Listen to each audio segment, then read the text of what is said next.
Hey, thanks for listening to my podcast.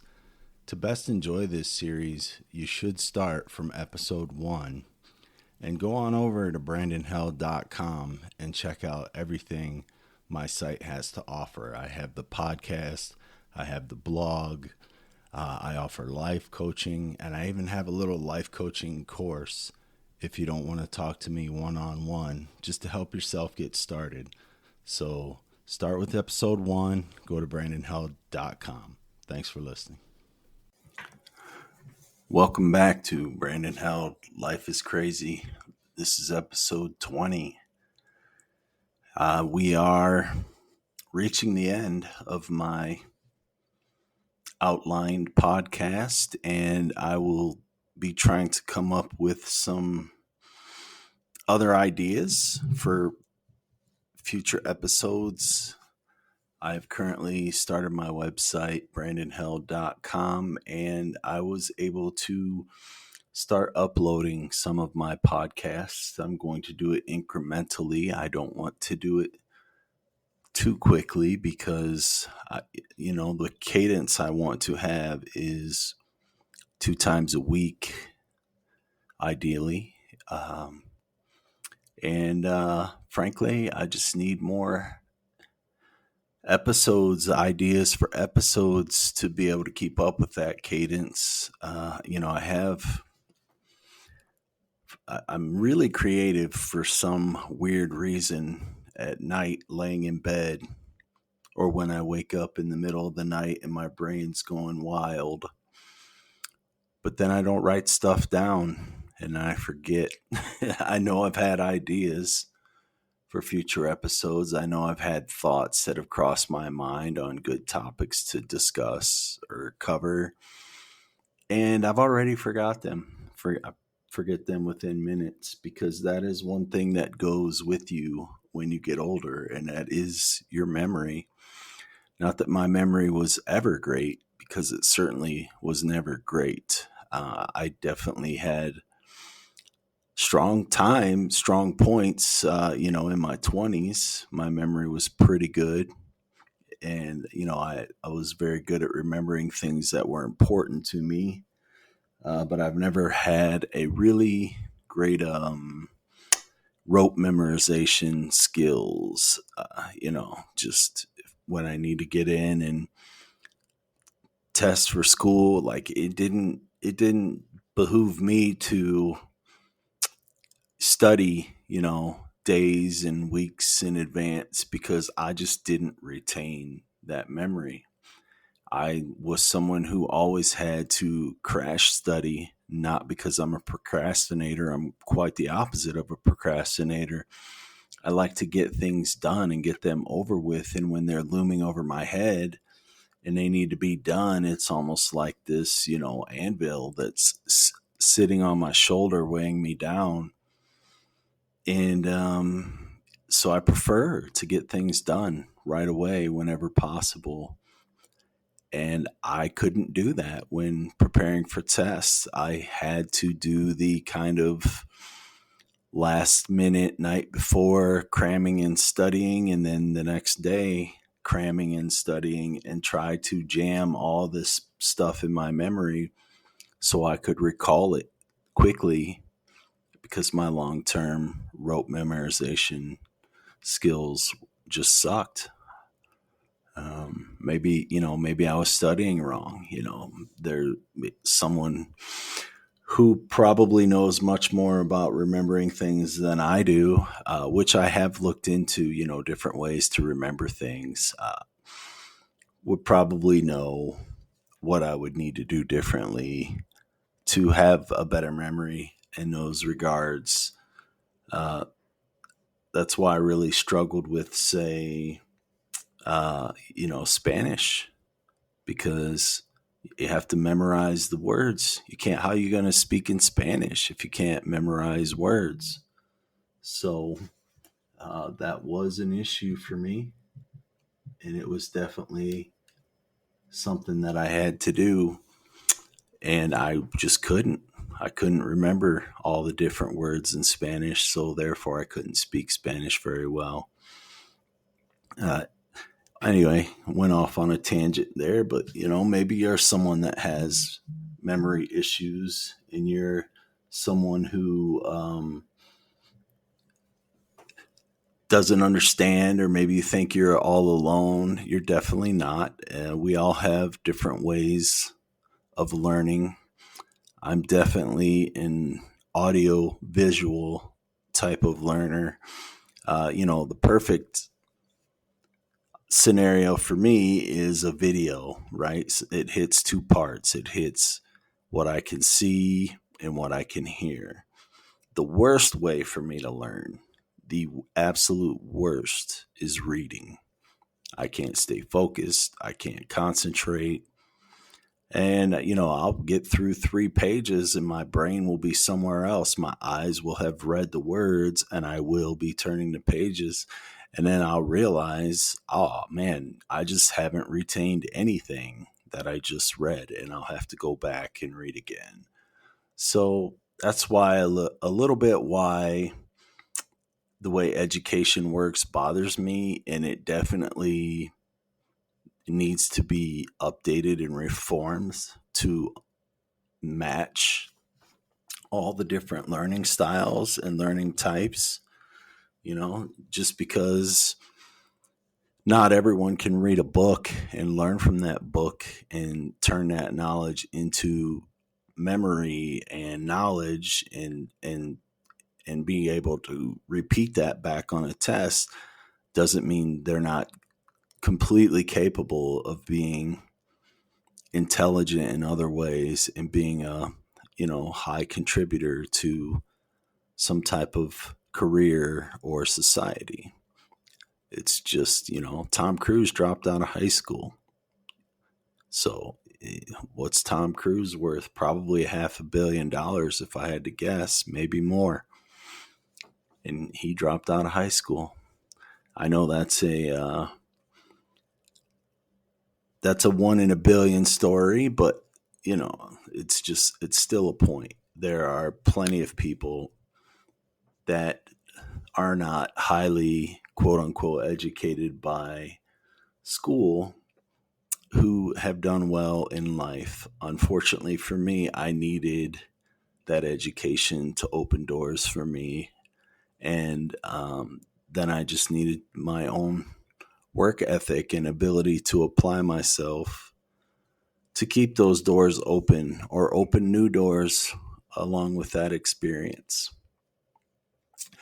So now, moving on, here I am in my new role, my new job, as we've established. So I'm back on my feet. My health is getting better. I'm starting to work out again. And now I have unburdened myself, whether by choice or force, of this unhealthy, bad relationship that I was in. And I, you know, believe in love. You have to believe in love. If you don't believe in love, you don't get married and 3 times. And now for me, I was divorced 3 times, and I am married a fourth time, which I will get to at some point. But you don't do that if you don't believe in love. You also just don't do that lightly. At least I didn't, right? When I got divorced the first time, I never said I'm never gonna get married again, because I knew what that was. For me, it was a situation that just was what it was. I knew it was never a lifelong situation. But the second time I got divorced after a short marriage that was an ultimatum, I really believed I was never going to get married again. I just thought, marriage isn't for me. I just spent 5 years with someone who at the time I thought was the biggest love of my life, that I would never love anyone like I loved her. Um, but that just obviously turned out not to be true. And, the third time around, I went with someone that I thought was a more safe, stable option, because she wasn't this beauty queen that my second wife was, but she was someone who was really into me and seemed at the time to be loyal and, just really, really wanted me as a part of her life by the way she treated me, by the things she said to me. And we made that work for 12 years. But in the end, it didn't work either. And, I got married in that case thinking it was going to be my future, my life. But, she decided to end it, and that's okay. Life goes on. It was tough. And here I was at this point now, three divorces, another girlfriend that I knew I was never going to marry. But I was trying to, you know, I don't know. I don't know what I was doing. I just didn't want to end it yet because I felt like I owed her, right? And I'm not saying I ever would have, and for all I know, maybe we would have stayed boyfriend and girlfriend for many years by my logic and reasoning. But she was super religious, and getting married was important to her, and I knew that wasn't something I was going to do. So that was over, and I had been watching a show called 90 Day Fiancé, and while watching that show, I saw a few things that made that appealing to me. One, I saw, women from another country. They were just different than American women, and different, in some good ways, in my opinion. They still had some more, uh, what I consider old fashioned values, where the man should be the head of the household, and, the man should take care of the family while the wife is more of a wife and a mom, and just different things that I thought looked appealing. They cared more about their appearance and upkeep, which is something I've always cared about for myself, is my health and my appearance. I'm pretty vain. That's the truth. You don't try to stay in good shape just because you want to live to be 100. You also stay in good shape because you feel better about yourself for whatever reason that works for you. And for me, being fit and strong and looking in the mirror and being proud of what I look at matters to me. And I feel like a lot of that's been lost in this country. And then even when you find it, you know, in the small options that are limited to find, I have found myself not to be compatible with those women for whatever reason. So, you know, that was one reason. Another reason was I was seeing these, beautiful women with these not so good looking American men. And uh, I was thinking, I'm not a bad looking guy. So, if these guys can get a beautiful woman, I'm sure I could meet a beautiful woman from another country. And also, and finally, thirdly, I thought at that time, well, I've just gotten out of two ugly things, and I could use the type of relationship where, we don't just dive in head first, and we're just, like immediately spending all our time together, or living together, or whatever the case may be. But there were some downsides I didn't think about uh, getting into something like that, and I'll talk about that as I go along. But I was thinking mostly of the positive. And so watching 90 Day Fiance made me really feel like, the next woman I want to be with, it's is going to be from another country. I got some money now. I can travel. I can go see her wherever she's at. And I joined two sites. I joined internationalcupid.com and I joined braziliancupid.com because I specifically thought Brazilians were beautiful based off of this one Brazilian on 90 Day Fiancé whose name was Juliana.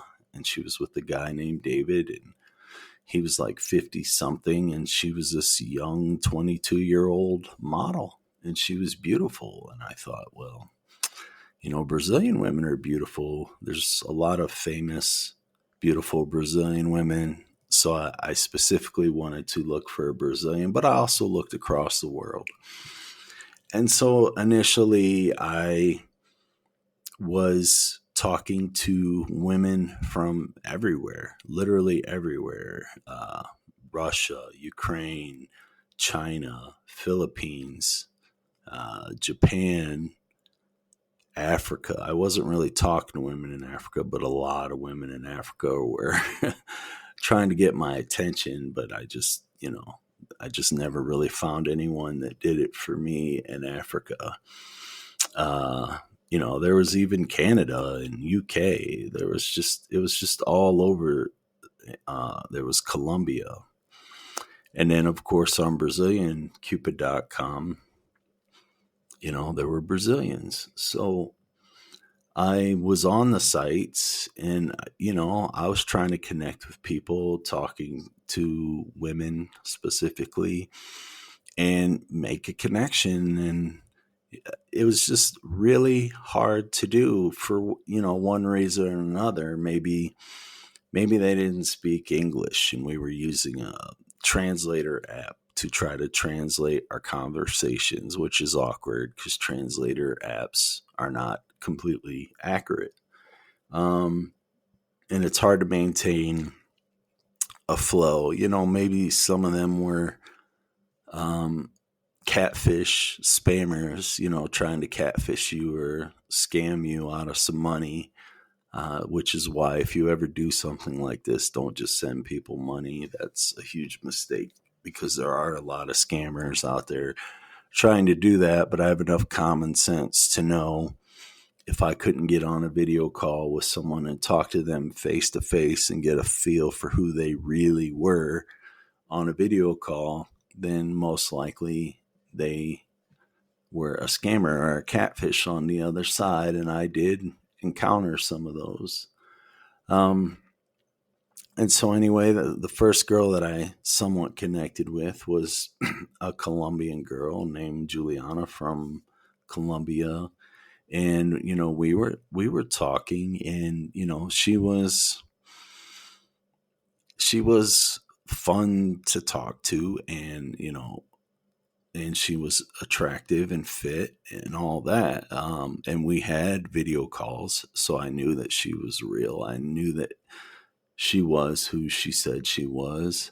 But she was also very sketchy at times and hard to reach. And just like, not everything fit, not everything seemed right. But, she would always swear to me that, she was just dating me, no one else, blah, blah, blah. And so, yeah, after a couple months of talking to her, I tried to meet her in person. And, I went to Mexico to meet her there. And, she supposedly had flown in and tried to land to meet me. And Mexican authorities wouldn't let her in. And, she went back to Colombia and we never met. And so I knew with all the issues that already had arisen, like, just my doubts in her. I don't know. Trust is an issue for me, as you can imagine, after some of the things I've gone through. And so I knew when we didn't meet, that was the end for me, right? But she calls me crying, saying, I swear to you, I was there. The Mexican authorities wouldn't let me in, and she, wanted to keep it going. And I just said, this isn't going to work for me. So I had cut it off, and that was the end of that. So I was just going about my life, going about my business, and working and trying to get in better shape and seeing my kids. And at this point, Ethan was still in Arizona, but it just, nothing was going his way. He had a really toxic relationship here that he couldn't break away from, which sounds familiar, right? And so I was trying to get him to join the Air Force. I never wanted my kids to join the military. That's just the overprotective father in me. It's one of those things where, just because you went through it and you were able to handle it, and you, gained some pride and all that from what you went through. I just don't know if my kids are wired for that. But Ethan, I felt like he needed it. I knew what a change boot camp had made in me. I knew what a change being in the military had done for me, and the projection of my life and how it changed my life. And I felt like Ethan needed that. He was like 24 at this point, 23 maybe. He had already dropped out of college. He didn't have any future projections of where he was going to go or what he was going to do, or how he was going to make life better than these call center, a barely above minimum wage jobs. And I didn't want that life for him. So I tried really, really hard to talk him into joining the Air Force, and he didn't hear it. He didn't want to hear it. He wasn't having it. He gave me the old, I'll think about it. But, I love Ethan, but that's one thing he's always done, is he's always been great at, making you hear what you want to hear when you're standing in front of him, even if it's not exactly how he feels. So, I was kind of waiting for a real decision on his part. And then, he came back with, well, there's this music class, because he wants to work in music. He wants to do producer type work where, he's on the switchboard, behind the switchboard, helping produce music. And there was this class back in Ohio, close to his mom, that, he could go to for $5K. And it was 2 months, and this was going to help him go in that direction. And I asked him for information about it, and I read it, and I saw what it was. And I also happened to talk to my brother, who is a drummer, and he had been in the music scene somewhat, lived in Nashville, and he had his best friend went to this exact same thing that Ethan was going to go to. And he basically said it was a waste of time and money, that it did nothing to help him for that. And I shared that with Ethan, and he just didn't care. He didn't want to have it. He didn't want to hear it. So he left Arizona. He moved back to Ohio with his mom so he could go to this school. And so, he had to learn things the hard way. Always has. Doesn't want to use my advice for whatever reason. Maybe because we're not as close as he would like us to be. I guess my advice doesn't mean as much. I'm not sure. I still love all my sons, and I want to help all my sons succeed and be successful in life. And that is all I was trying to do for him. So he went back to Ohio, and he went through this school, this, thing that he went back there for, and it ended up being exactly that. I think at first he was he was excited because he felt like he was getting maybe some new experience and some new thoughts or whatever that he didn't have before. But in the end, it did nothing for him. It didn't get him anywhere. And so, he was kind of back to square one as to where he was when he first moved out to Arizona, which was now he was back in Ohio, jobless, living with his mom. And that made me really sad that he was back there again, because I really, really wanted to help him get off the ground and get his life going. So, I was dealing with that with Ethan, and I was working my new job, learning my new job. And that was causing me to miss time with my younger boys because I couldn't work. My job was on site and I had to drive, 35 to 45 minutes one way in a complete opposite direction at, 6:30 in the morning to get to work. And my kids didn't go to school till 8 or 9, and then they got picked up in the afternoons at like 2:30 and 3 something. And I just didn't have the bandwidth to get my kids to school and or pick them up while going to work.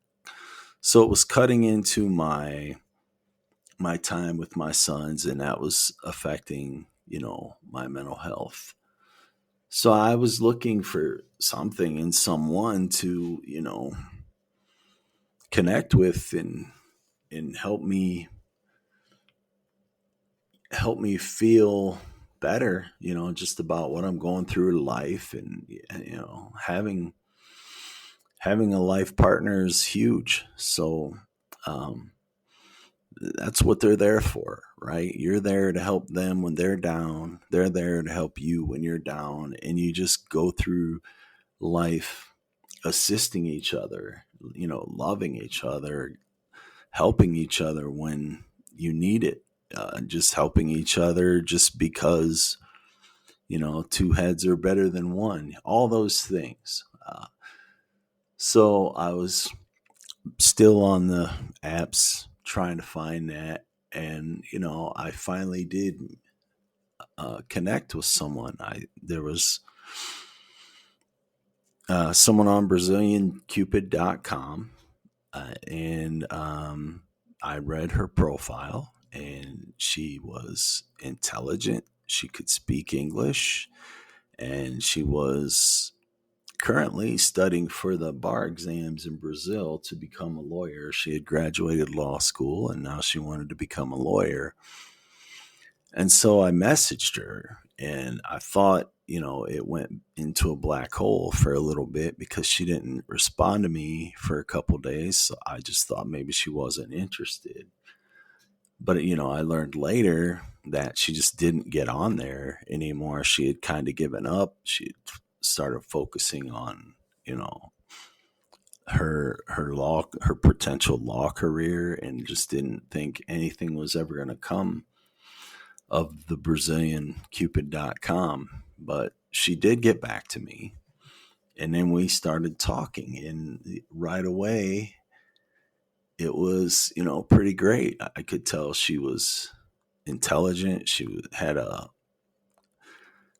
lot of logic to her way of thinking. She wasn't too overly emotional, but she was studying for bar exams, and she was really committed to that. So just wasn't getting a lot of her time. So, initially I had questions how interested she was in me. And she wasn't the greatest at letting me know, that she really, really was. She just was busy, super busy. Like, she would say the words, but, there wasn't a lot of comfort in those words. So it was a struggle in the beginning. And so I was just kind of working through that and doing my job. And uh, we were about to do a big go live at Davis Monthan, and I had to go through that. So I was trying to focus on that. And that's where I'm going to end this episode. And I will pick up from there in the next episode. So thanks for joining. Thanks for listening to my podcast. If you like this podcast, please listen to the rest of them and let me know. Go to my website, brandonheld.com. Check out my blog. Leave notes on my blog. Give me episode ideas, things you'd like to hear, or just tell me, you didn't like it and why. Tell me what you think could be better. I'm open to hearing all of it. So just go to brandonheld.com.